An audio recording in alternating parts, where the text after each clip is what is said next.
Hello everyone, welcome back to my channel Secret brains.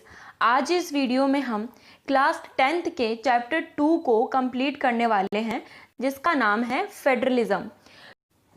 तो इस video में हम देखने वाले हैं what is federalism, unitary system के बारे में जानेंगे और फेडरल सिस्टम के बारे में जानेंगे। तो हम स्टार्ट करते हैं। फेडरलिज्म को हिंदी में संघवाद कहा जाता है। सबसे पहले हम यहाँ पर स्टार्ट करते हैं व्हाट इज़ फेडरलिज्म। फेडरलिज्म क्या है? फेडरलिज्म एक ऐसा सिस्टम है जहाँ पर पावर्स जो होती हैं वो डिवाइडेड होती हैं central authority and various constituent units of the country के बीच में। अब यहाँ पर मतलब ये है कि जैसे हमने लास्ट वीडियोज़ में देखा था कि कुछ डेफिनेशन आपको फेडरलिज्म का मिल ही गया होगा कि किस तरीके से वहाँ पर बेल्जियम ने अपने पावर्स को शेयर कर दिया था, वो एक टाइप का फेडरलिज्म ही कहा जाएगा। तो वहाँ पे हमने बेसिक सा डेफिनेशन ले लिया था और यहाँ पर जो इसके बुक लैंग्वेज में डेफिनेशन दी गई है वो ये है कि जो पावर्स होती हैं फेडरलिज्म के अंदर वो central authority and various constituent unit के बीच में पावर्स को डिवाइड किया जाता है। अब यहाँ पर जो सेंट्रल अथॉरिटी है वो हमारी यूनियन गवर्नमेंट या सेंट्रल गवर्नमेंट हो सकती है यहाँ पर, और वेरियस कॉन्स्टिट्यूएंट यूनिट्स वो हैं जैसे हमारी जो स्टेट गवर्नमेंट है या फिर लोकल लेवल पर जो गवर्नमेंट है, उनके बीच में जो सेंटर से जो थोड़ी सी पावर्स होती हैं, थोड़ी सी भी क्यों, जो काफ़ी हद तक जो पावर्स होती है वो स्टेट लेवल को दे दी जाती है। तो इस टाइप के जो पावर्स को डिवाइड करने का जो एक प्रोसेस होता है उसे फेडरलिज्म कहा जाता है।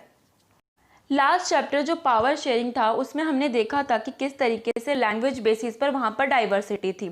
आई होप आपको याद होगा चैप्टर फर्स्ट में अगर आपने पढ़ा हो पावर शेयरिंग के बारे में। तो बेल्जियम जो था वहाँ पर भी डाइवर्सिटी थी और श्रीलंका के अंदर भी डाइवर्सिटी थी, बट वो डाइवर्सिटी को लेकर साथ में चलते हुए कंट्री को चलाने के लिए वहाँ पर बेल्जियम जो था उसने अपने पावर्स को शेयर किया था कम्युनिटी गवर्नमेंट के बीच में और स्टेट गवर्नमेंट के बीच में।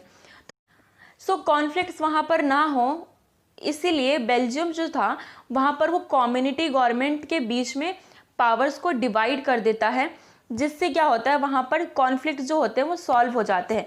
इसी तरीके से वहाँ पर यूनिटरी फॉर्म ऑफ गवर्नमेंट था बेल्जियम के अंदर, वो अपने आप को फेडरल फॉर्म ऑफ गवर्नमेंट में शिफ्ट कर लेता है बेल्जियम। नाउ जो दूसरा एग्जाम्पल था यहाँ पर श्रीलंका का, वहाँ पर वो यूनिटरी सिस्टम को ही कंटिन्यू रखता है, जिसकी वजह से वहाँ पर क्या होता है, सिविल वॉर हो जाता है और बहुत ही बुरी तरीके से वहाँ पे लोगों को देश छोड़कर जाना पड़ता है। तो ये दोनों केसेस हमने लास्ट वीडियोस में देखी थी। अगर आपने ये नहीं देखी वो वीडियो तो जाकर वो वीडियो आप देख सकते हैं मेरे चैनल पर। अब हम यहाँ पर एक बार unitary system and federal system के बारे में थोड़ा सा देख लेते हैं क्या होते हैं ये। यूनिटरी सिस्टम का मतलब है यहाँ पर जो गवर्नमेंट होती है सिर्फ वन लेवल की गवर्नमेंट होती है।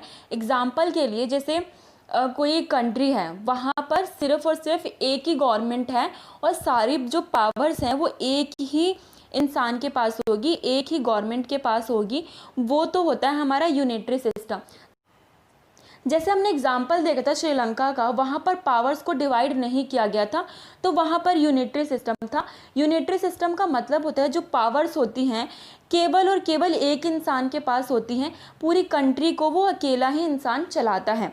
तो इस टाइप की जो गवर्नमेंट्स होती हैं तो उन्हें यूनिटरी सिस्टम कहा जाता है। नाउ अब सेकेंड यहाँ पर है फेडरल सिस्टम। अब फेडरल सिस्टम ऑलमोस्ट हर कंट्री के अंदर अपनाया गया है, क्योंकि जो फेडरल सिस्टम है वो सबसे यूनिक माना जाता है और एक कंट्री को चलाने के लिए सबसे अच्छा जो सिस्टम है वो फेडरली सिस्टम माना गया है। तो इसके अंदर क्या होता है कि जो पावर्स होती है सेंट्रल गवर्नमेंट और स्टेट गवर्नमेंट के बीच में डिवाइडेड होती हैं। और जो यहाँ पर सबसे बड़ी बात है वो ये है कि जो सेंट्रल गवर्नमेंट है और स्टेट गवर्नमेंट है, दोनों ही एक दूसरे के कामों में इंटरफेयर नहीं करते हैं। जितने भी पावर्स होते हैं उन्हें कॉन्स्टिट्यूशन के द्वारा दिए गए होते हैं, कोई भी एक दूसरे के काम में इंटरफेयर नहीं कर सकता है।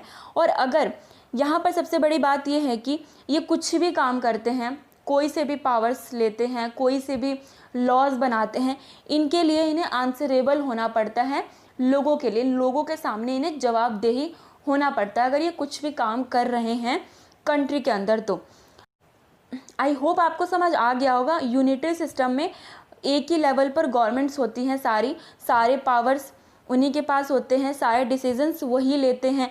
और फेडरल सिस्टम में ये होता है सारे पावर्स जो होते हैं डिवाइडेड होते हैं, सभी के बीच में सेंट्रल गवर्नमेंट हो या फिर स्टेट गवर्नमेंट हो या फिर लोकल गवर्नमेंट्स हो, सभी में पावर्स को डिवाइड कर दिया गया होता है फेडरल के अंदर।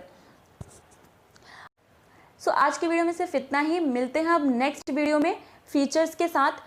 Thanks for watching my video.